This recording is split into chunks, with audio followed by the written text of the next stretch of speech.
or less afraid of dying than public speaking. I happen to not be one of those people. So, well, thank you all for showing up today, despite the cold weather and the snow. How many of y'all are snow people? Anybody a snow person? We're from Oklahoma. We don't like that stuff to be on the ground. You get all crazy about driving. I understand. I am not a snow person, and both of my daughters live in Iowa, so yay for me. They are moving. Anyway, I do know most of you in the room, which I love coming here because Chandler is my hometown. So I was born and raised here. I know most of your faces already. So this is exciting for me because I don't get this opportunity very often to speak in front of people that I actually know. So for those of you who don't know me yet, my name is Denise Swafford. I am a motivational speaker and a business coach for women. I specialize in my speaking and coaching in 3 areas. The first of that is social media and how I teach women how to leverage social media to grow businesses. I also teach them how to use it to help brand themselves and promote them professionally. The second area that I speak and coach in is networking. And then the third area is action planning. So how to basically take all the things I teach you and put them into action. And so today, I'm going to actually give you a power strategy from each one of the areas that I specialize in. Hopefully you can take something away from that. I don't know most everybody in this room, and I do happen to know where most of you work. So I'm going to ask these questions anyway. So by a show of hands, is anybody in here a business owner? No? Okay, good. How many of you are professional women? Work for somebody else for a living kind of thing. Okay, great. That I knew. How many of you all have a side hustle? What I mean by a side hustle is how many of you all have something that you do on the side to make an extra income? Anybody? Okay. All right. Well, that tells me really with the power strategy I was going to teach you about for Facebook or for social media. I have 2 separate ones if you're a CEO. I really encourage women who are CEOs to brand themselves, not their product. But since we don't have anybody in there, I won't spend too much time on that. The power strategy I have for professional women is this. We've all heard, don't post your wild party pictures on Facebook, right? I know you've heard this. The younger generation's all heard this, right? Do not post your wild party pictures on Facebook. But one of the things we don't realize as professional women is we should also be very careful about what we post about our personal lives. And not just because the fact that someday we might have to change careers or change jobs, and employers now look very heavily at your social media when they're hiring you, but also for promotions, something people don't think about. If somebody higher up than you is involved in the hiring process and they don't know you too well, or promoting process, they don't know you too well, they're going to go check out your social media. And so they could be looking for anything, or are you a ranter? Or, somebody's always on there complaining. But they're really, the best and the worst part about social media is it gives people a glimpse into your life. And it gives them usually a very accurate glimpse into your life. Most people can't be one person out here and somebody different on social media. So with that being said, they really do not care if they see some negative things from time to time. They understand there's a life, or occasional post where maybe you're kind of not your normal self. They want to see the real you through social media. And that's what I teach professional women, is just how to stay professional looking, even when you're posting about your grandkids or your kids or whatever. So that's your power strategy for social media. The second power strategy I'm going to give you is over networking. And I could tell you that since most of you aren't business owners, I will try to share something that is more related to what you do here. I use networking for a lot of different things. I use it to find Bible studies. I use it to find other people who have interests that I have. I'm a rancher, so I love ranching. I like to be around women who have that same interest. And I think we think of networking with other people as that's what business people do, right? Which is not the case. We should all be networking. We should all be growing our influence. And we think of influence today as somebody who sits up in this big office and owns the company or has lots of money, and they have all the influence. And that's not Correct. Each one of us has influence. So if my friend Jasmine calls me and she's telling me that she really wants to book a trip to Disney for her kids, and I tell her, you have to meet my friend Dana, she's an amazing travel agent that happens to specialize in Disney trips, and I connect them, I shared my influence. Okay, so that's when I say influence, that's the kind of influence that I'm talking about. We really want, as women, we get to really want to just stay to myself. I've been to work all day. But it's very, very important. We were made for connection. And so there's a couple of ways you can find groups to connect with. One of them is through an app. It's called the Meetup app. You can literally go in this app and put in a zip code, and you can find groups related to whatever topic you want. So for me, because I am in business, if I was going to find a business women's group to network with, I go put in my address in there. It's Facebook. There's tons of groups through Facebook. Some meet in person, some don't. One of the things I'll tell you is I see women do this all the time, and since I coach women in this area, I've had a lot of success since teaching this. When you go to these things, even if it's for personal reasons, don't try to meet everybody in the room. Make a connection with 3 to 4 people. And when I go, because I do this for business, so what I do is if I go to a networking meeting today, I'm going to meet 3 to 4 people. And usually, we at least let people stand up, introduce themselves, tell a little bit about what they do. And while they're doing that, I'm listening and I'm making notes. Who do I want to meet? And I'll go find those 3 to 4 people afterwards, and I will get their business cards. I won't go get a business card from everybody in the room, because I ultimately will do absolutely nothing with them because I didn't take time to make a connection.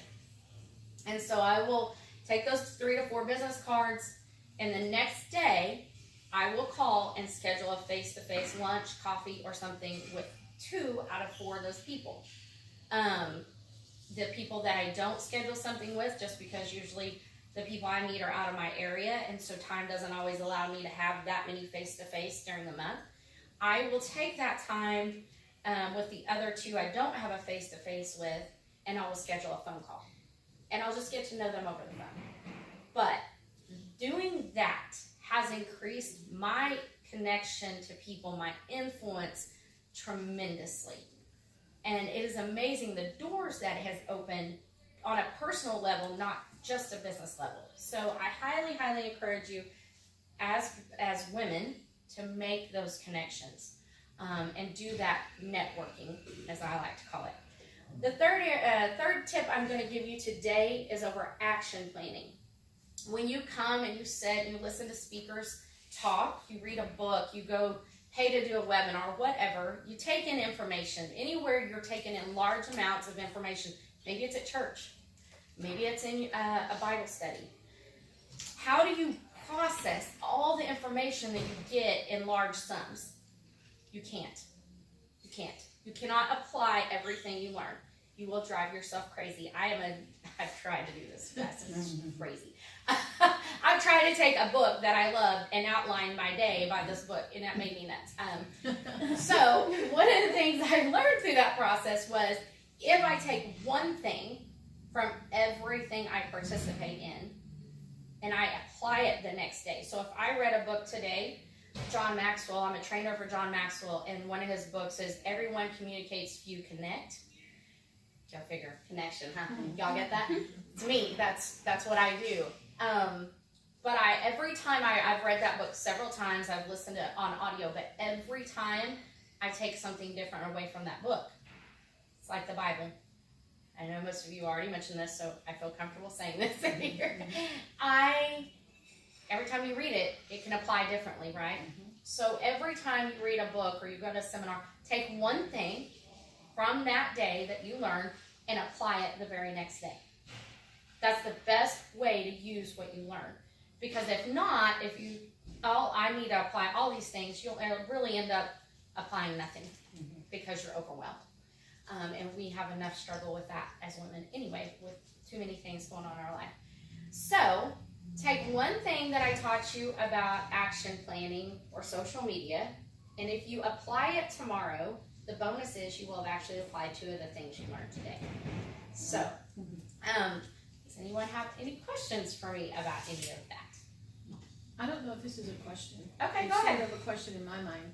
I've thought about things to do on the side to just build my retirement, build my future, and I'm not good at that. Like, I don't know what to choose, and I have friends that are entrepreneurial friends that have worked here, worked there. She does hair on the side. She started her own business called Perfectly Organized by Francesca, and she works for other people, and she's always doing PR and building, and I'm like, I am so not that person. I'm not bold, and I guess I don't think outside of a box. You know, I pretty much work for an employer. And I don't know let me ask you a question. What do you love to do? Read. Okay.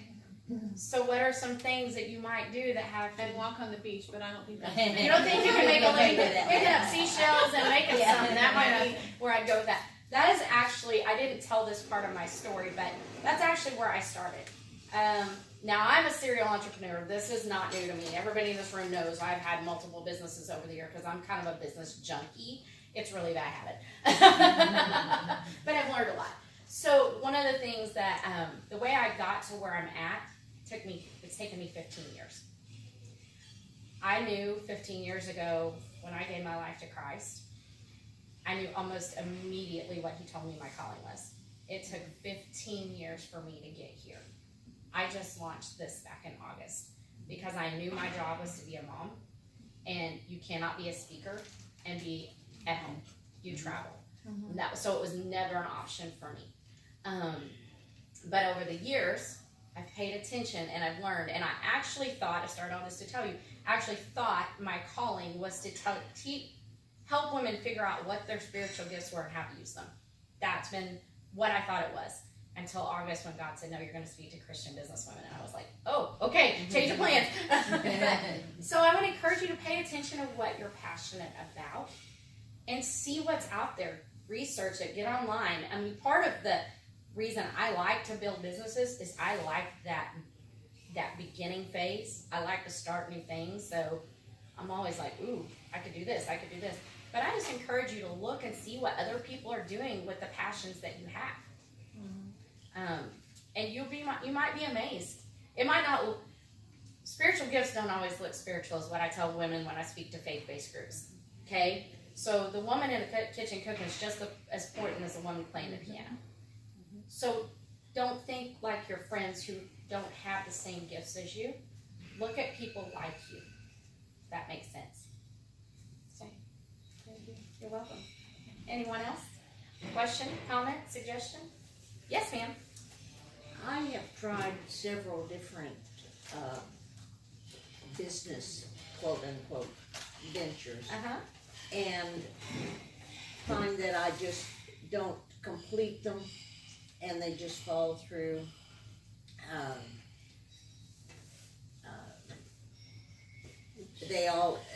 What I'm talking about is the period of time from since I was no longer working for NACO and trying to make a living. Sure.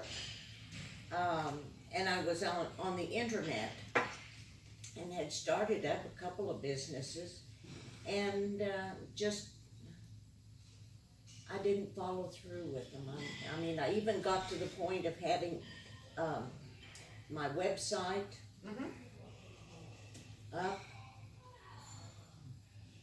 And then you didn't know how to pursue it. Or... Yeah. You didn't know how to pursue it, or did you not love it? First of all, I didn't know how Okay. to pursue it.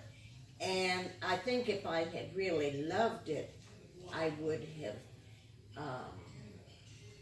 looked further. Right. That's why I asked that question, because that's always a defining thing for me when I coach women, and I do coach women in that area. I mean, I help them take their businesses from zero to millions of dollars or wherever they're at in the process, and so figuring that out. And that's one of the questions I always ask. Did you not? Because I hear this a lot. I started it just wasn't my thing. I don't know why I didn't follow through. If you love it, it will drive you to figure it out. That's what I usually find. And so I would encourage you, though, if you're like, maybe you just got discouraged, because there are those points of discouragement in business as well, where you hit those roadblocks where you don't know what to do next. I just put my website up. I have been on social media for 6 years, learning social media marketing and how to market myself through social media. But the website was a huge mental block for me. So good for you that you were able to get that up. I actually finally put my team in place and hired somebody that can do that. I was like, this is not my thing. But I would tell you just to reevaluate those things. There's definitely a huge, I'm trying to think of the right word, sorry. There's always a way to make money online. The question is finding what you, and not just online. You could be a brick and mortar. I coach a lot of women with brick and mortar businesses as well. But it's finding, what do you love? What are you passionate about? What were you designed to do? That's the other piece. What was I created for? And you're you're in a different phase of life too, because you're already retired. Yes. How exciting! But I'm not retired. But you're not retired. No. Still works. In fact, I'm still working. I work 40 hours a week as a hostess at the casino Oh, do you really? steakhouse. Oh, good for you. In fact, last week I had 9.5 extra hours. Oh, bless your heart. No wonder you don't have time to Wear me run. out. That's more hours than I So I found that I'm just better working for somebody. And Than, that's okay, because there is a lot of structural things that you usually have to put in place, especially if you're like me. I'm used to getting up and going to an office. Okay, when I started staying at home and working from home, it was very difficult for me. There's a cow out, there's a kid over here, so it's very easily to be distracted. But what I started doing was, what you all know, my mother in this room, most of you, I started getting up every day and doing my makeup and my hair and getting dressed like I had somewhere to go. And it would change my mindset. So there's little nuances like that that you have to know about yourself, or you figure out about yourself. Mine is, for a while, was I rented a little bitty space for like $50 a month just to have an office to go to, because my office at home just didn't feel like a workspace because I was at home. And once I got that mental shift, now I don't want to go anywhere but my office at home. Like, everybody just, and I want everybody to leave too. I don't want anybody there, because whenever there's people coming in and the back door, it's really hard when your office is right there not to be distracted. I told you I'm ADD. I turned this way because for that reason. But there are things like that you're learning about yourself still. And that doesn't mean that you can't have something of your own and still work for somebody else. I will tell you a story of a guy. I waited tables at Olive Garden for a while. I've been out of the food industry for years. And I wanted to start a food truck. So what I did was, I put myself back into the food industry by waiting tables at Olive Garden, okay? There's a guy in there, he has built his own business inside that Olive Garden. He has a line usually waiting to set in his section of over an hour. He built his own business inside there by the service he provides. It's pretty easy on the eyes, okay? And he's probably 5-10 years older than me, so he knows how to talk to women older and younger, you know. But even my husband wants to sit in his section because he gets such good service. My husband, Edmund? huh? Is that an Edmund? Yes. Is that, I know who it is. You know who I'm talking about? I use him too. His name's Heath, in case anybody's Yeah. asking. He's really good, and he's even got his college degree and everything, Yeah. but he stayed there because he makes more money. Yeah, he makes so much He money. does. But he's a perfect He does. example of he's built his own business inside of there. So look for those opportunities as well. Very good. Very Thank you good guys. maker. Yeah. Always keeping good, that's why. Yeah, and I'll wait to sit in this section. I've worked there, and I know who else I could sit in their section, Yeah. but I want to know how long I'm going to have to wait on him before I'm sitting in anybody I do else's too. section. Usually we go when it's not too bad, so we get right in. Yeah. Anyone else? Oh, I'm Go ahead. I'm thinking out loud, so if Go you ahead. want me to shut up. You guys just aren't tell me. watching the time, so Like, I'm, I've thought about creating something where I proofread newspapers or proofread research papers or stuff like that, because that's my thing. Right. English, grammar, and reading. I do a lot of that. And I thought about that, but I don't know how to market that. I don't know how you to go on promote a little myself. website called Fiverr, Fiverr. I need to write this down. Yeah, I'm about to give you a golden nugget here. It's called Fiverr. You can start putting yourself out there to freelance and do jobs like that. People like me. That's where we go to find people with a specialty. Now I have my team built. I built my team out of that platform. Fiverr. It's really easy. I built my team out of that because it gives me, as a business owner, the ability to test what you know how to do, how quick you are, all these things, because you pay per job when you hire somebody through Fiverr. And so that's how I found my team, was doing that. Mm-hmm. I like on-the-job things. Both I had 3, I'm now down to 2 because one of mine can do the work of 10 people. So I have 2 virtual assistants, and one had 3. 2 of them came from there. 2 of the 3 I had have come from there. One of them, the third one is actually, this is your influence. My 3rd virtual assistant that I just added that works with me daily is somebody that used to work for me. Now she works for me from home. She has 2 little boys. I'm like, I don't care when you get it done, just get it done. Right. You know, she can do it on her schedule. But it's very easy, so I would check that out. How does LinkedIn help you? Because I've never really used LinkedIn, and I'm linked to a lot of people. LinkedIn can work for you a lot like Facebook. They have a thing called Sales Manager Pro. I will tell you the wrong name because I use LinkedIn. My assistants use LinkedIn. I don't use LinkedIn. I'm the Facebook girl. I've built everything I have through Facebook. But they have, it's called Sales Pro actually online. It's called Sales Pro. And you're connecting to those people. And so you just start advertising yourself and putting yourself out there that, hey, I'm doing this.